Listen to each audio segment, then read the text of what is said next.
Monggo, sebelumnya perkenalan dulu ya Mas Mbak semuanya. Nama saya Andi. Saya di sini di bagian promosi dan juga edukasi Gembira Loka.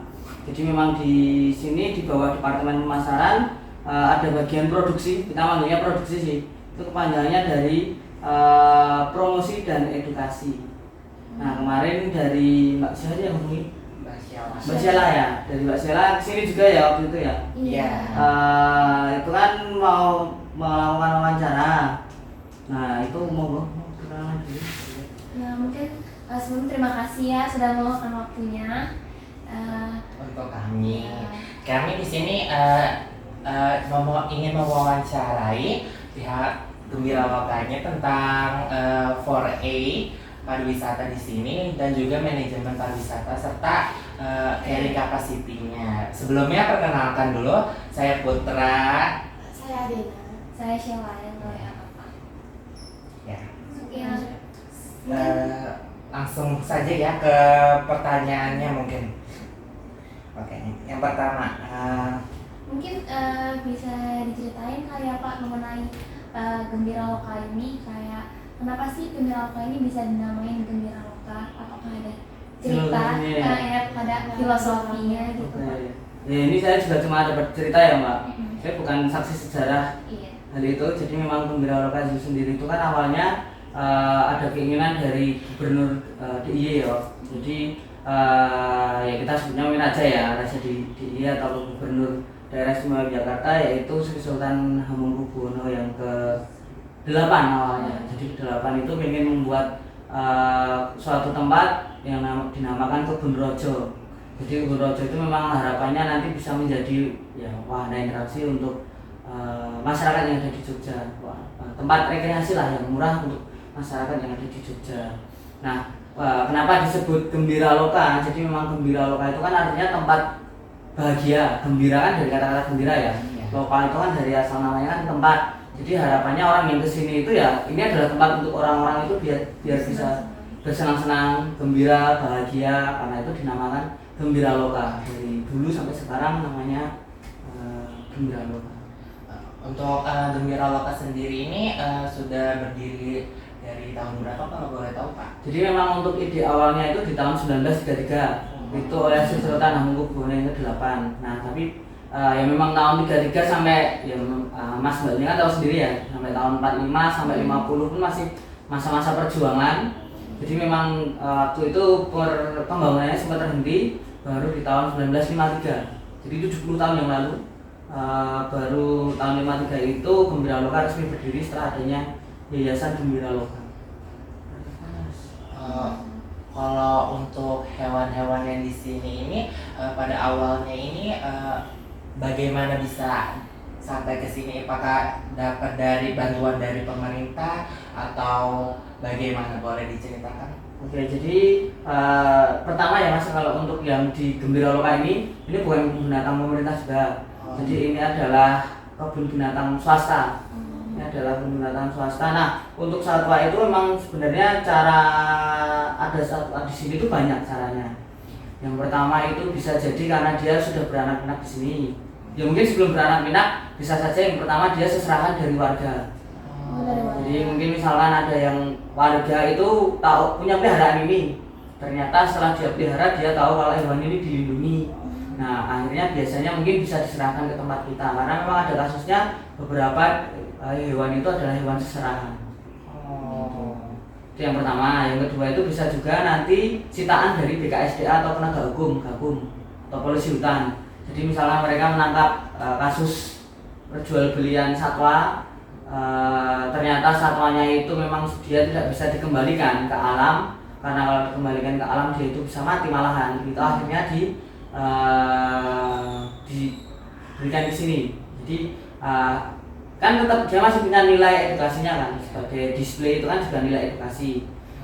Karena memang kebun binatang ya terutama ini kan kita di sini kan juga sudah menjadi lembaga konservasi. Jadi lembaga konservasi itu lembaga yang memang fokusnya itu untuk konservasi satwa yang berada di luar habitat alaminya dia. Dan karena kita lembaga konservasi kita harus istilahnya kita di bawahnya BKSDA sama KLHK. Jadi ya ketika mereka ada satwa sitaan mau menitipkan ke kita ya kita harus menerima. Terus yang lainnya itu juga karena memang di sini fungsinya adalah lembaga konservasi yang dia itu untuk edukasi. Kan ada ya lembaga konservasi in situ yang dia memang benar-benar menjaga di alamnya, dan dia memang tugasnya kan untuk menjaga agar satwanya itu tidak punah yang di alam. Dan kalau bisa malah memperbanyak atau melindungi juga. Yang di X itu kan ada dua, ada yang dia untuk rehabilitasi. Seperti di sini tuh ada namanya WRC Jogja. Dia fokusnya adalah rehabilitasi satwa yang misalkan dia masih punya sifat alami liar dan bisa diliarkan, itu akan direhab untuk dilepas liarkan kembali. Tapi kalau untuk satwa yang dia sudah tidak bisa dilepas liarkan, misalkan dia sudah lama tergantung sama manusia, atau misalkan nanti ada hewan yang dia senjatanya mungkin sudah dihilangkan, kayak misalkan kukang yang dia punya taring yang beracun, itu kan ada yang dia dipotong. Nah itu kan kalau misalkan dia di alam kan senjatanya udah hilang, bisa jadi kemungkinan dia tidak bisa dilepas, ya akhirnya dia diberikan ke lembaga konservasi yang memang fokusnya untuk display seperti ini, untuk edukasi. Jadi memang tujuan kita untuk edukasi itu cara yang ke dua ya. Terus bisa juga mungkin tukar menukar satwa antar kebun binatang. Bisa tukar menukar ya? Jadi memang kita kan ada namanya PKBSI, perhimpunan atau perkumpulan ya, cuma nanti saya agak lupa sih. Kalau nggak salah Perhimpunan Kebun Binatang Seluruh Indonesia. Nah itu perkumpulan dari kebun binatang se-Indonesia itu masuk di situ. Nah di situ kan wadah untuk mempermudah komunikasi, atau mungkin misalkan kita ada kesepakatan bisa saling tukar menukar satwa. Misalkan kita pinjami untuk breeding itu juga bisa. Jadi memang itu tinggal persetujuannya aja sih. Dan kita juga ada masuk ke dalam SIASA, Southeast Asia Zoo Association. Jadi memang itu untuk kebun binatang yang berada di Asia Tenggara. Jadi memang perhimpunannya itu ada yang se-Asia Tenggara, se-Asia, Eropa itu pun juga ada, yang terakhir juga dari ya world lah ya, dunia. Untuk kemarin kita sudah datang ke konferensinya di Amerika masalah. Ya, jadi memang kita ada perkumpulannya sendiri sih. Dan memang kita dari kebun binatang itu punya program untuk konservasi juga. Jadi namanya adalah Indonesia Action Day. Yaitu nanti monggo kalau misal ini kan nanti nggak terlalu berkaitan ya. Iya. Nah nanti mungkin kalau misalkan teman-teman penasaran sumbangsi kebun binatang untuk konservasi tentang satwa yang ada di alam, bisa dicari di Action Indonesia Day itu. Terus itu cara yang ketiga. Terus cara yang keempat ya breeding itu. Untuk dikembangbiakan ya. Dan mungkin yang terakhir itu kita ngambil di alam itu, tapi tentu saja dengan persetujuan. Misalkan mau dulu kita punya gajah nih, gajahnya mungkin awalnya dari keraton ya, misalkan diserahkan ke sini betina. Kita butuh jantan untuk menambah jumlahnya, tapi bukan yang di alam langsung kita bawa ke sini ya. Biasanya itu memang yang sudah ada di pusat entah penangkaran atau memang dia berada di daerah TN yang kayak gajah kan ada yang dijinakkan juga kan di sana. Bukan dijinakkan sih, jadi memang diperbantukan untuk di TN-nya itu sendiri, kayak di Wekambas itu kan juga. Nah itu kita juga harus surat izin, tapi tentu surat izinnya kan sampai ke kementerian kalau nggak salah. Memang susah ya, sistemnya itu. Oke, terus selanjutnya atraksi apa aja yang disediakan di Gembira Loka Zoo? Terus pasti kan di satu kebun binatang punya daya tarik tersendiri nih untuk membedakan Gembira Loka Zoo dengan kebun binatang lainnya. Apakah Gembira Loka Zoo ini? kalau atraksinya ya Mbak, jadi memang kalau zaman dahulu ya kebun binatang itu kan atraksinya jelas ya. Dari namanya udah kelihatan itu adalah binatangnya, satwanya. Jadi ya memang sebenarnya nilai paling utama orang-orang datang ke sini kan ingin lihat binatang itu kan. Itu atraksi utama. Tapi sebenarnya kalau di tempat kita kan sekarang bukan zamannya lagi seperti itu. Ya itu memang para pandangan yang lama ya, binatang itu yang dilihat hanya satwanya. Tapi kalau di sini kita ya mainnya juga habitatnya dia. Jadi kita tampilkan seperti habitat alaminya dia. Yang pertama nilai edukasinya bertambah. Istilahnya ketika kita lihat dia yang berada di habitat alaminya kan, masyarakat atau anak-anak bisa tahu oh ini tinggalnya di hutan. Dan yang kedua itu dari segi kesehatan satwanya juga lebih sehat. Jadi satwa itu sekarang juga dipertimbangkan itu mental health-nya. Jadi bukan manusia. Iya. Jadi mental health-nya satwa pun sekarang sudah diperhatikan juga. Makanya kalau teman-teman sering dengar itu isu tentang kesejahteraan satwa, yaitu benar-benar dari kandangnya harus sesuai habitat alaminya dia, pakannya atau minumannya juga sesuai, dan dia ya bukan cuma kuantitas ya tapi kualitasnya. Ada dokter hewan yang siap kalau dia sakit, terus dia bebas mengekspresikan tingkah laku alaminya dia. Ya kita memang kalau di kandang kan nggak bisa seperti dia di alam ya, tapi kan makanya kita buat seperti habitat alaminya itu biar dia juga selain nyaman, dia juga bisa mengekspresikan tingkah laku alaminya dia. Contohnya kayak kucing bakau, nanti kita kasih kolam biar dia bisa, dia kan kucing bakau kan memang suka menyelam di air. Nah, contohnya seperti itu. Bukan berarti kalau kucing bakau nanti cuma kayak plester gitu kan, enggak kan. Kalau itu kan dia malah nanti bisa.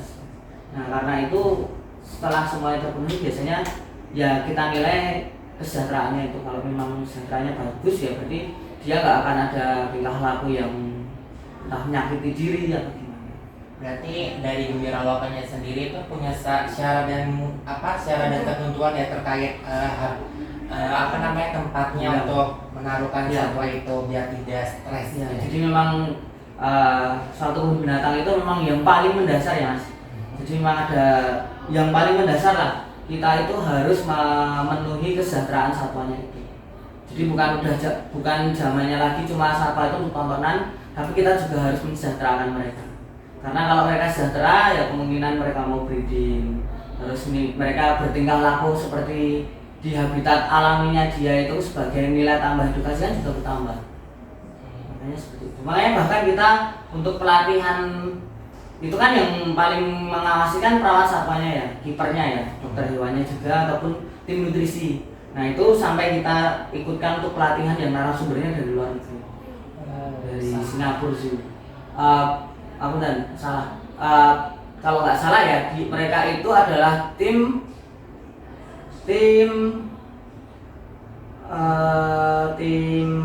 apa ya? Konsultan. Nah, konsultan yang mereka itu bekas dari pegawai Singapura sih. Kalau di Asia Tenggara kan kita tahu yang binatang paling bagus itu memang Singapura. Teman-teman ada kesempatan di sana? 700.000.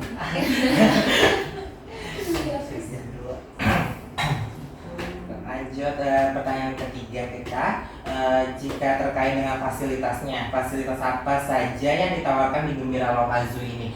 Soalnya kan waktu kita berkunjung ke sini ada taring ya, apa itu transportasi keliling, itu salah satu fasilitas yang sangat membantu di Gembira Lokal Zoo ya kita. Nah ini sebenarnya mungkin saya jawab ya mas. Kalau untuk atraksi sebenarnya tadi kan ya satwanya itu, kandangnya itu, yang tadi terus ya ada edukasi satwa yang mana ya edukasinya benar-benar kita nggak bikin seperti sirkus ya. Ini menjawab yang tambahan tadi itu ya. Iya. Terus kalau kayak interaksi gajah itu pun kita sudah nggak ada yang tunggang gajah itu sudah udah. Karena emang punggung gajah kan bukan untuk tunggang. Iya. Jadi ya kita tawarkan kalau di sini adalah experience juga. Jadi kayak experience mereka memberi pakan, terus mereka nanti bisa masuk ke dalam kandang satwa kayak di aviari. Itu juga nilai tambah di tempat kita juga apa? Nilai jual apa tadi? Daya tariknya itu ya. Jadi kita ya tetap di sini mengejar untuk experience dari pengunjung. Kalau untuk pelayanan itu ada kereta keliling dan juga kapal katamaran itu kan sudah termasuk tiket masuk sebenarnya. Kalau untuk yang layanan lain itu ada kursi roda, ada stroller untuk anak kecil, itu juga ada di tempat kita dan itu gratis. Terus apa lagi ya? CS servis ya untuk pelayanan. Sama payung mungkin ya.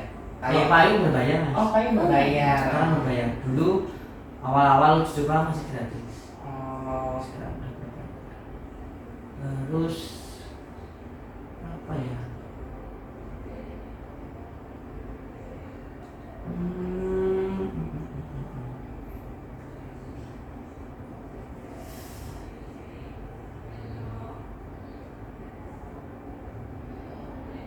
Oh iya mas, terkait dengan payung itu tuh harga beli atau harga jual? Harga sewa. Oh, harga beli atau harga sewa? Sewa. Oh sewa ya, berarti bukan dibeli gitu. Oh. Tapi kalau misalkan untuk dibeli apakah bisa? Di souvenir. Souvenir, Oh, iya. menjual juga ya? Ya. Oh, toilet service itu juga termasuk nggak ya? Layanan ya? Iya, Panggilan benar. umum, pojok menyusui, Oh, terus oh, apa iya. sehari sih? Apa? memberi apa? Memberi Nyusuin itu loh, Asi. itu juga ada. Kantin enggak lah ya, kantin bukan lumayan. Kantin masuk iya. Kantin juga, ya kantin itu resto. Ada 3 ya kalau nggak salah. Ada orang hutan, Kantin Otan, Flamingo, Gajah Resto. Terus yang terbaru itu kantin buaya. Oh, sedang dibuat ya. Yang kemarin itu. Oh yang itu. Ya, Pak, mungkin Ya, mungkin untuk selanjutnya. pertanyaan selanjutnya terkait lokasinya nih Pak. Jadi menurut Bapak Andi, apakah menurut Bapak lokasi Gembira Lokal Zoo ini sudah terbilang cukup strategis atau gimana? Kalau strategis, ya ini ya kalau pendapat pribadi ya. Ya. Kalau strategis sih, kita dialiri sungai di tengahnya, jadi untuk perairan atau anu kan udah. Yang kedua, kita dekat lokasinya dengan ring road. Kalau misalkan pengunjung-pengunjung yang dari luar kota itu kan lebih enak juga kalau mau misalkan ke sini. Terus kita kan bergaris lurus dengan Pura Pakualaman dan juga Keraton. Terus dari ya ini kan kita masih di tengah kota Jogja ya. Jadi memang masih di tengah kota Jogja, meskipun ya nggak di tengah banget, tapi dari pusat pemerintahan kan kita jaraknya sangat dekat ya. Kantor wali kota dekat, kantor gubernur juga dekat. Jadi kalau dikatakan strategis sekali mas. Pusat pemerintahan cuma tinggal berapa meter kan dari sini. Terus itu ada sungai juga di tengahnya antara Sungai Gajahwong kan yang memisahkan barat dan timur. Tapi kan dari sungai itu pun ya ada plus minusnya ya. Plus minusnya kan ada aliran sampah yang masuk dari luar ke dalam. Itu pun ya kita bersihkan, tapi ya tetap gimana pun kalau di sana tetap membuangan tetap bakal sini. Tapi ya namanya ada air kan lebih banyak apa ya? Beda lah antara yang tidak dialiri. Susah untuk untuk apa diawasi kebersihannya karena mungkin dari sananya kan jadi ke bawah ke sini ya gitu. Terus ya pokoknya lebih kerasa adem juga ya. Maksudnya Iya. area di sekitarnya juga lebih hijau-hijau juga sih. Sumber-sumber airnya juga masih banyak. Jadi kalau strategis ya strategis. Gitu sih. Ini pendapat pribadi ya. Iya. Iya. Kalau mau menambahkan ya monggo. Iya. Kalau Gembira Lokal Zoo sendiri punya kerjasama dengan kelembagaan lain, baik dari pengelolaannya atau pengurusannya, punya kerjasama. Kalau kita ada yayasan, yayasan itu ada PT juga yang di sini, PT yang membangun ya intinya yayasan itu yang memiliki yang melaksanakan itu dari PT. Tapi juga ada kita bekerja sama itu dengan CV apa ya, yang itu memang fokus untuk resto-resto dan juga souvenir itu. Gitu sih. Kalau misalkan kerjasama dengan pihak luar ya itu juga ada juga, maksudnya yang dari instansi pemerintahan itu ada dari dinas pariwisata, dinas banyak lah, dinas aku juga sampai lupa ya. Dinas pariwisata, dinas apa namanya kebudayaan apa? Kemendikbud, Mendikbud itu apa? Dinas pendidikan, Iya. Oh, iya. dinas pemuda, terus Perpani, Manahan DI itu, terus kalau dengan universitas dengan UGM, ini. Tapi nggak semua UGM ya, UGM kan kedokteran hewan ya kita bekerja sama dengan baik. Pendidikan luar sekolah ini juga kita bekerja sama dengan baik. Kalau boleh tahu bentuk kerjasama dengan dinas pariwisata itu seperti apa ya biasanya? Apakah mengadakan event di sini dari dinas pariwisatanya atau bagaimana? Kalau dengan dinas pariwisata sendiri sering sih kita ada kegiatan, kita diundang atau misalnya kita dari mereka ada acara kita undang. Kalau kita ada acara beberapa kali juga kita undang. Ya sistemnya saling menguntungkan. Maksudnya kita juga bermitra baik dengan mereka mas. Misalnya mereka kemarin kita ikut karena termasuk dari 3 destinasi wisata terbaik di DIY atau di kota ya. Itu kita diajak untuk studi banding ke Sumatera Barat. Studi bandingnya itu terkait tentang apa? Apakah Tentang anunya objek wisata sih. objek wisata kebun binatang seperti ini? Atau Ada juga yang kebun binatang, ada yang tempat wisata yang lain. Jadi memang itu kan kemarin yang terpilihan bukan cuma Gembira Lokal. Jadi mungkin ya saya juga kurang tahu dasar pemilihan tempatnya ya Mas. Tapi memang ada juga yang kita mampir ke kebun binatang. Nah, kalau gitu kita lanjut ke pertanyaan selanjutnya. Boleh. Kalau berapa sih jumlah wisatawan yang berkunjung di Gembira Loka? Apakah ada perbedaan di antara weekend, weekdays, dan holiday-nya? Jumlah kunjungan wisatawan antara weekend dan weekdays itu apakah ada perbedaan yang menjomplang gitu? Menjombang. Oke, bahasanya. Biasanya sih kalau untuk weekend itu hampir 3 kali lipatnya weekdays. Umumnya ya, tapi memang kadang ada juga yang pas weekdays itu 800. Ya pas musim-musim sepi kemarin kan, bulan-bulan Oktober itu kan pas sepi-sepinya September Oktober itu ada yang sehari itu 500, 700, terus tiba-tiba nanti weekendnya nanti 3000 itu sudah bisa. Jadi ya kalau secara umum ya biasanya weekdays itu lebih sepi, weekend itu lebih ramai. Cuma pernah ada kasus sehari sebelum liburan panjang. Jadi misalkan hari Kamisnya libur atau hari Jumatnya ya, hari Kamis libur misalkan. Hari Kamis libur. Nah, hari Rabunya itu banyak sekali yang reservasi di sini. Sampai 11.000 waktu itu. Dan itu di weekdays. Nah, sedangkan weekendnya waktu itu ya paling cuma 4.000 sampai 5.000. Setengahnya mungkin. Jadi memang mungkin mumpung besok mau liburan, terus tiketnya kalau libur tentu beda. Nah, mending hampir semua banyak yang berpikiran sama.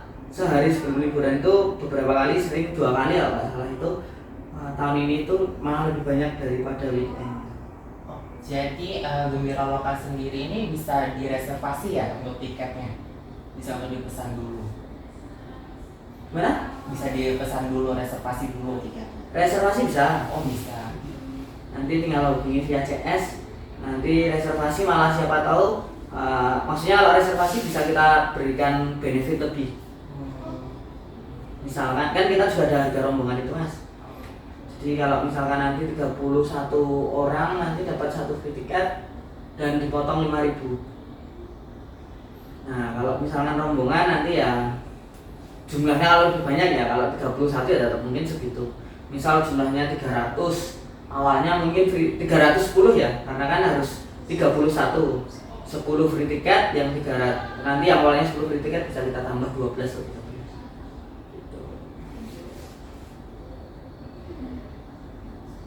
Mungkin pertanyaan selanjutnya ya Pak. Boleh?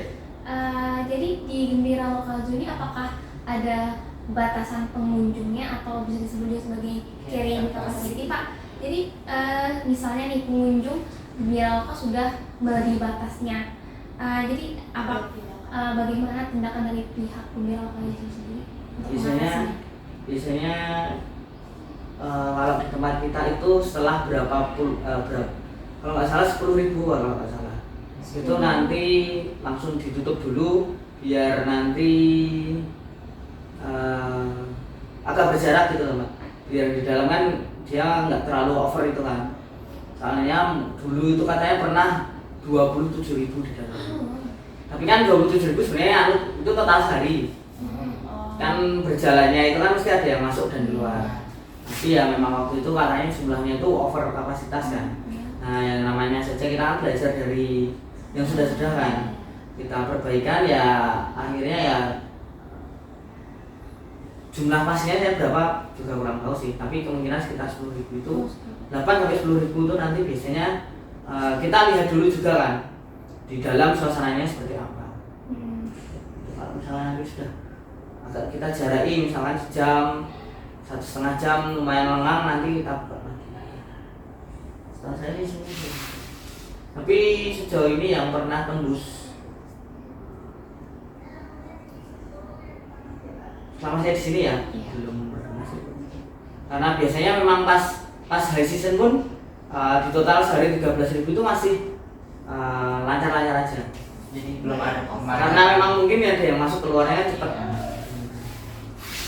Langsung tanya aja ya Pak.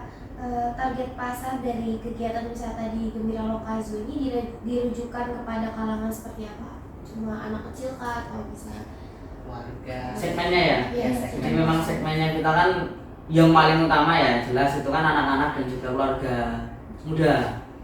Itu karena yang memang yang suka nonton binatang itu kan memang apa namanya, anak kecil.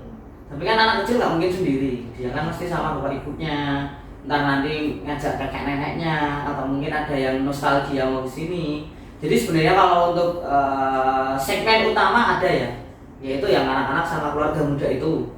Tapi ya kita tidak menutup mata, juga ada yang pengunjung itu mahasiswa, ada yang dia itu sudah gede pengen lihat ke sini berkali-kali juga ada, bahkan pengunjung yang setahun, belum setahun ya ini berarti 11 bulan ini udah kesini 17 kali. Ya, maksudnya memang ya variasi lah, variatif kalau di sini pun ada yang memang kakek nenek datang ke sini mereka nostalgia karena memang di sini kan sudah lama juga atau ngejak putune biasanya seperti itu. Ya kalau untuk segmen utamanya tetap kita anak-anak dan juga warga muda. Tapi kita nggak langsung menutup mata untuk yang lain. Makanya desain-desain itu kan dibikin istilahnya ramah anak. Iya. Dan kita kan juga istilahnya mengikuti bukan arahan sih, grand design dari pemerintah Kota Jogja yang mau menjadikan Kota Jogja itu sebagai kota ramah anak. Ya kita pun juga karena kita segmennya utamanya juga memang anak-anak dan warga muda ya, makanya banyak desain-desainnya kan itu yang nggak ramah anak kayak gitu. Contohnya. Bapak Andi sendiri kan dari promosi ya Pak. Kalau boleh tahu promosi seperti apa yang dilakukan oleh pihak Gembira Loka sendiri dalam menarik wisatawan untuk berkunjung? Boleh? Iya. Gimana? Promosinya seperti apa ya? Promosi banyak sih mas sistemnya itu. Kalau ada yang dari media sosial, ada yang kita langsung menuju ke mereka ya. Apa namanya? Langsung datang ya? Jemput bola. Apa sih namanya? Sel. Apa itu namanya? Bentar. Aku jadi lupa. Pokoknya kita datang bola ke sana. Misalkan kita kayak ikut table talk itu jadi kita ketemu sama biro-biro yang ada di kota itu. Misalkan hari ini ada jadwal ke Semarang dari pemerintah Dispar kota, kita ikut biasanya untuk ke Semarang. Nanti di sana dari berbagai objek wisata atau dari hotel kita kan ikut banyak komunitas PHRI, Perhimpunan Hotel dan Resort Indonesia, ada juga yang dari swasta, ada juga yang dari pemerintah. Nah itu kita bareng-bareng sama mungkin hotel lain atau wisata lain ke kota itu untuk mempromosikan wisata yang ada di Jogja. Ya contohnya ada yang dari Gembira Loka, Taman Pintar, ada yang juga dari hotel itu ikut bareng-bareng kita ke sana untuk mempromosikan tempat kita. Sales call. Berarti kalau untuk akun media sosial Gembira Loka sendiri ini lewat situ juga ya untuk promosinya ya? Iya, ada juga yang dari website Gembira Loka, IG, YouTube, Facebook, TikTok. Ya namanya zaman sekarang kan promosi kan berarti kita harus bisa menyampaikan info yang ada di sini. Percuma kita bagus tapi nggak banyak orang yang tahu kan. Ya bisa juga nanti lewat YouTuber, promote dari influencer gitu. Selebgram. Misalnya ada kayak selebgram datang ke sini ya kita kontak-kontakan, beliau bersedia ke sini ya nanti mungkin bisa kita kasih fasilitasnya untuk kita promosikan juga. Kalau untuk misalkan akun Instagram Gembira Loka sendiri ini postingannya apakah sudah terjadwal atau bagaimana Pak dalam mempromosikan Gembira Loka? Kalau yang terjadwal memang mesti ada yang event-event itu. Ya. Mungkin ada event tahunan yang sudah istilahnya bakal paten dipublikasikan di saat itu kan. Kayak misalkan Lebaran, tahun baru, ataupun pas ulang tahun GLZ ini. Udah follow IG-nya Gembira Loka dulu? Ya. Coba yang mana? Yang tiga-tiganya dong harus follow dong. Oh, Ada juga. Enggak, maksudnya kalian bertiga. Oh. Follow dulu. ayo kita follow dulu. Nanti kalau nggak dilanjutin. Oh iya tuh. Sih. Ya nih Pak, udah follow. keluar dulu kamu.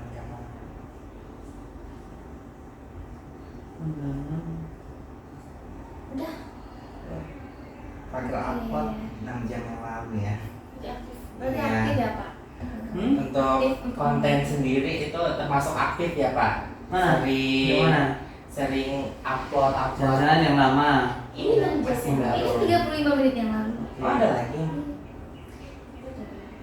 Berarti aktif ya.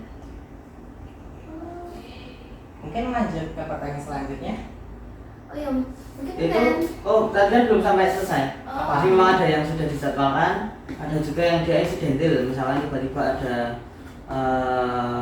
apa ya namanya, kegiatan mendadak, misalnya ada kunjungan dari presiden nih. Contoh kan ya kita jadikan konten juga. Kan juga untuk promosi kita. Atau juga mungkin ada yang kalau hari-hari Sabtu mungkin kadang kita kontennya juga yang memang dia memiliki nilai observasi yang tinggi. Mungkin bisa ke pertanyaan selanjutnya ya Pak. Terkait di sini apa sudah difasilitasi terkait dengan asuransi keselamatan ya Pak? Soalnya kan kita nggak tahu ya bakal terjadi hal-hal apa gitu pas mengunjungi kebun binatang. Jadi apakah sudah dari pihak Gembira Lokal sendiri apa sudah memfasilitasi terkait dengan asuransi keselamatan tersebut? Jadi memang untuk yang di tiket itu sudah termasuk. Oh ini tiket masuknya sudah termasuk asuransi yang di dalam. Untuk Gembira Lokal sendiri ini apakah ada unit kesehatannya, misalkan terjadi hal-hal yang tidak diinginkan sendiri dan butuh pertolongan cepat, kalau misalkan telepon ambulan kan harus nunggu ya Pak? Apakah di Gembira Lokal sendiri ini sudah ada untuk menangani hal tersebut atau belum? Kalau untuk kesehatan kita adanya yang memang yang sudah terbentuk ya, kesehatan satwa. Enggak. Jadi memang di tempat kita di setiap kita ada 2 pos kesehatan. Ya tapi memang peralatannya itu memang bukan peralatan yang komplit layaknya ruang inap di rumah sakit ya. Jadi ya penanganan pertama ada oksigen seperti itu. Untungnya juga Gembira Lokal itu di pintu belakangnya itu di sana berbatasan langsung dengan puskesmas. Jadi ya berapa meter ya? 1 meter ya. Maksudnya dindingnya pun hampir berdekatan. Jadi kita misalnya ada kasus yang harus segera dilarikan ke butuh tindakan khusus pun langsung kita bawa ke puskesmas itu. Tapi kalau memang butuhnya langsung rumah sakit, kita langsung bawakan juga ke rumah sakit. Kalau ambulans sih kita nggak ada. Tapi adanya kita adalah beberapa mobil-mobil kantor seperti itu. Jadi kalau misalnya memang ada yang tiba-tiba kenapa ya langsung kita larikan baik ke puskesmas atau ke rumah sakit. Dan untungnya jaraknya memang nggak terlalu jauh kan. Paling kalau misalkan naik mobil itu nggak sampai 5 menit. Jangan estimasi jalannya nggak lancar ya. Jalannya nggak macet ya. Jadi Di ya, RS Hidayat itu loh langganannya Gembira Lokal. jadi benar ya kata Bapak, kalau misalkan Gembira Lokal ini cukup strategis karena sudah dekat juga untuk dengan RS. Jadi kalau ada apa-apa jadi aman. Bagaimana upaya pengelola untuk mencegah terjadinya kecelakaan yang tidak diinginkan di Gembira Lokal? Pencegahannya ya kita bikin wahananya yang aman. Gitu ya Pak. Maksudnya kandang satwa contohnya ya kita desain biar dia tidak bisa kabur dari tempat itu. Terus lokasi-lokasi yang memang rawan untuk jatuh licin ya misalkan ya kita buat dia itu ada gesekannya nggak pakai yang licin banget, kayak jalan-jalannya ada dibikin garis-garis itu. Terus juga peralatan yang lancip apa ya, yang tajam-tajam juga kita cover. Terus ya namanya faktor eksternal itu pasti banyak sih, dari angin, hujan, dan gimana lagi. Tapi kita ya berusaha semaksimal mungkin sih. Siapa sih yang mau ada pengunjungnya juga yang kenapa-napa kan di tempatnya, karena ketika mereka terjadi apapun kan kita juga yang harus mengurusi itu.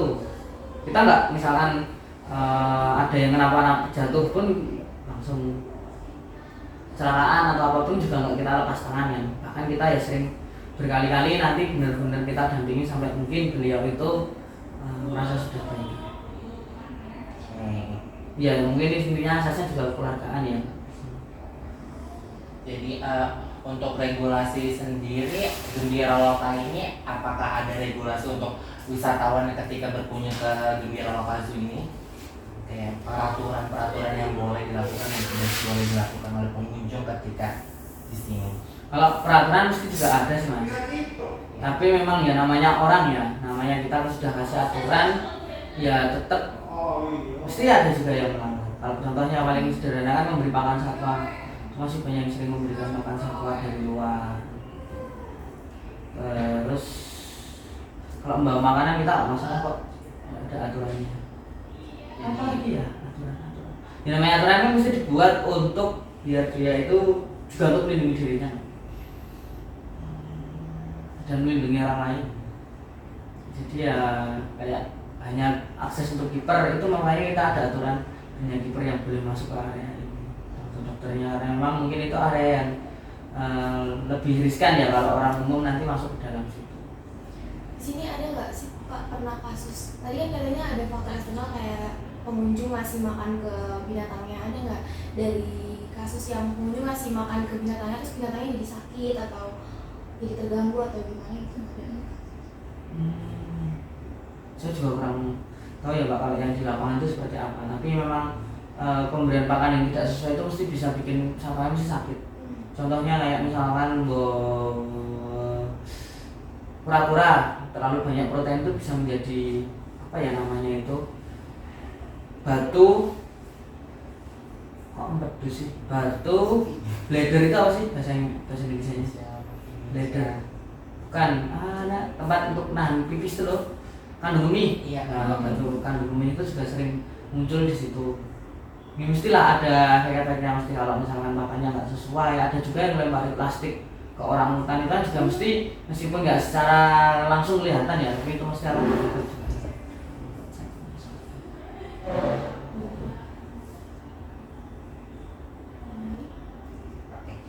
Apakah ada rencana pengembangan objek wisata Gembira Lokal Zoo ini untuk masa depan?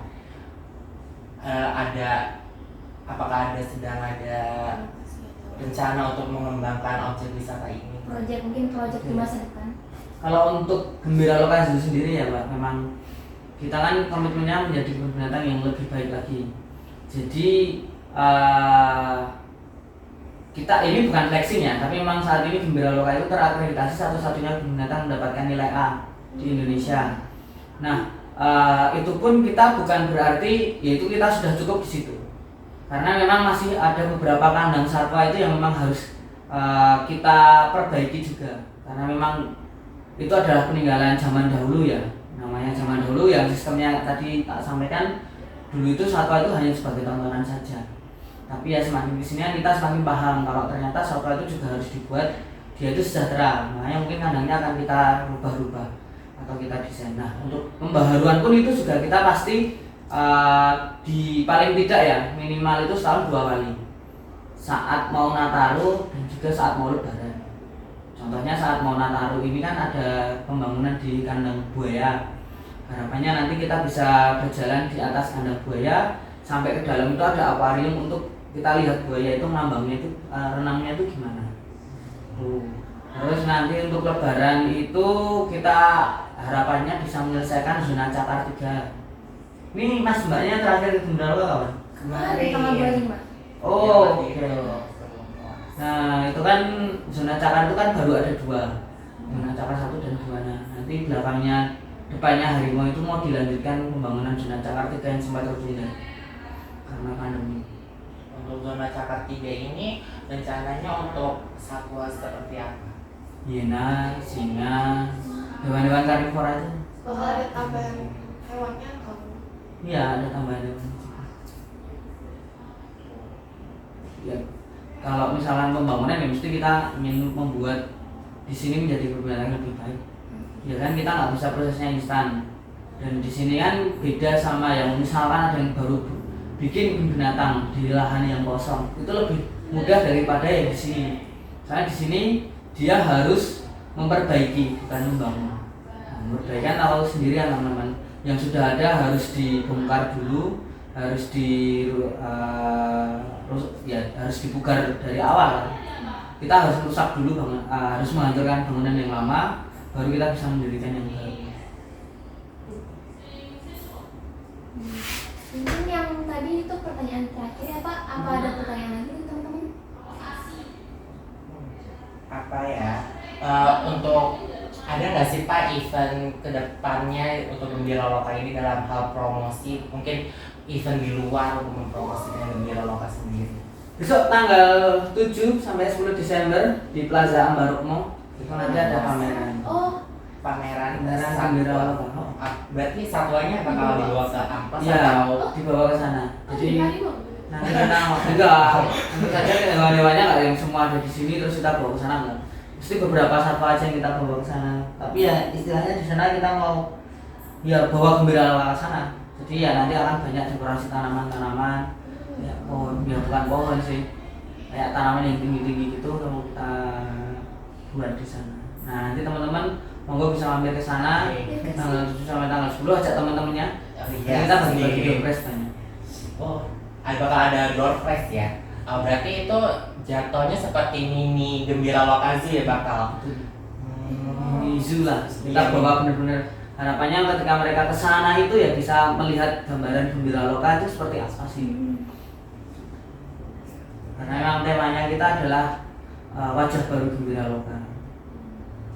Ini ada pertanyaan lain mungkin yang kamu masih kepo beneran?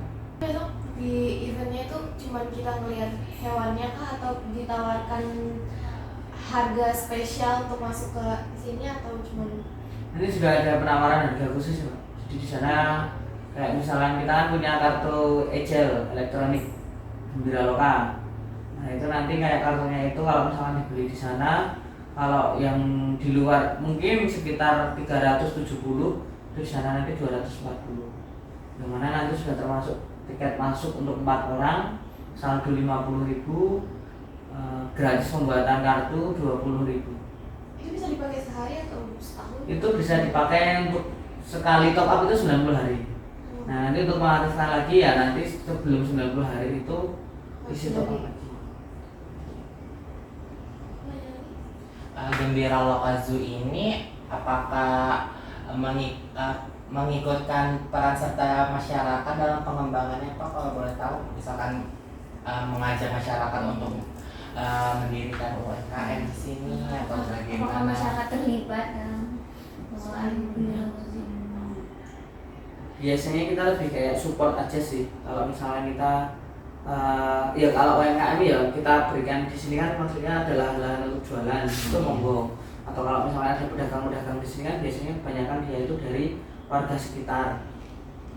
Ya supportnya itu sih, bukan yang kita aktif banget langsung ayo yang kita jemput bola itu enggak sih. Cuma kalau misalnya mereka mau kesini mau bikin acara ya nanti istilahnya bisa kita bantu fasilitasi.